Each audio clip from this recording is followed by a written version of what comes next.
Il n'y a plus ni juif ni grec, il n'y a plus ni esclave ni libre, et il n'y a plus ni homme ni femme, car tous vous êtes en un en Jésus-Christ. Galates 3, 28. C'est la façon dont Dieu résout le problème de la vie humaine, telle que nous la trouvons aujourd'hui sur cette terre. La vie humaine est réellement un problème. C'est pour affronter ce problème que toutes les personnes bien intentionnées qui organisent des conférences d'un caractère international viennent se réunir.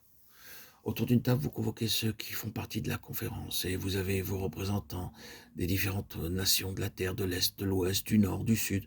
Vous avez vos différents représentants du domaine social, votre ouvrier, comme il est appelé, votre aristocrate, votre capitaliste, le patron et l'employé. Et dans le but d'obtenir différents points de vue, vous voulez avoir les deux sexes représentés. Vous travaillez laborieusement, une proposition est faite, mais quelqu'un de l'autre bout de la terre ne peut l'accepter.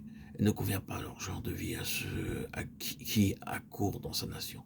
Puis bien sûr, l'employé ne peut se résoudre à être d'accord avec le point de vue du patron, ni le patron avec celui de l'employé. Et ce n'est pas la moindre difficulté pour un homme d'être d'accord avec le point de vue d'une femme. Combien de tables rondes ont été dressées, combien parmi elles ont abouti à un succès.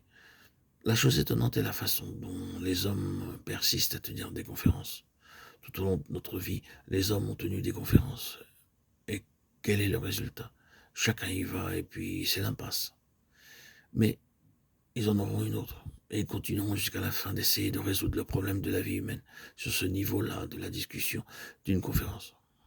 Or, Dieu a parfaitement connaissance de toute la situation. Il a bien plus connaissance des difficultés et des problèmes que toute autre personne.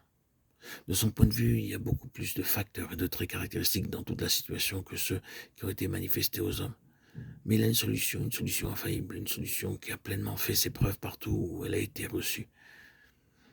Quelle est la solution de Dieu au problème de la vie humaine? C'est un homme qui est Christ, notre Seigneur, notre Sauveur, notre intermédiaire. Nous le trouvons ici, dans ni juif ni grec, c'est le problème de la nationalité. Si vous connaissez bien l'arrière-plan des Galates, vous savez que ce fut un problème de nationalité qui donna lieu à cette lettre. Les croyants d'origine juive s'attribuaient un statut au-dessus des autres croyants. Ils disaient « Oh, eh bien, nous sommes juifs et eux sont grecs. Nous nous trouvons dans un domaine et eux dans un autre. Nous, en tant que juifs, possédons certains privilèges et avantages qu'ils n'ont pas. Nous nous trouvons dans une position plus favorisée qu'eux. Nous sommes radicalement supérieurs. Les juifs considèrent les grecs et les païens comme des chiens, des profanes. Comment allez-vous traiter le problème de nationalité ? Vous ne résoudrez jamais définitivement ce problème par une conférence autour d'une table ronde. C'est ce problème-là qui presse tellement le monde d'aujourd'hui. Entre les races supérieures et inférieures, entre ceux qui ont un avantage et ceux qui n'en ont pas. La solution de Dieu à ce problème est un homme. En Christ, il ne peut plus y avoir ni juif ni grec. L'homme n'a-t-il pas résolu le problème? Vous et moi, qui venons sur la base de l'homme céleste, qui abandonnons la base terrestre, la base nationale, et venons sur la base de Christ, nous trouvons une communion fraternelle bénie. Oh, quelle communion parfaite! Quelle communion bénéfique! Quelles perspectives sont en vue, combien tout cela est fructueux! Bien loin d'être un moyen de perte, c'est de façon bénie, plein de valeur. Quelle tragédie que même tant de personnes parmi le peuple du Seigneur n'ont pas abandonné la base nationale. Quels préjugés et préjudices et quelles limitations implicites il y a par l'orgueil. Combien ces personnes limitent, ternissent, empêchent la plénitude de Christ et rendent impossible l'intention de Dieu.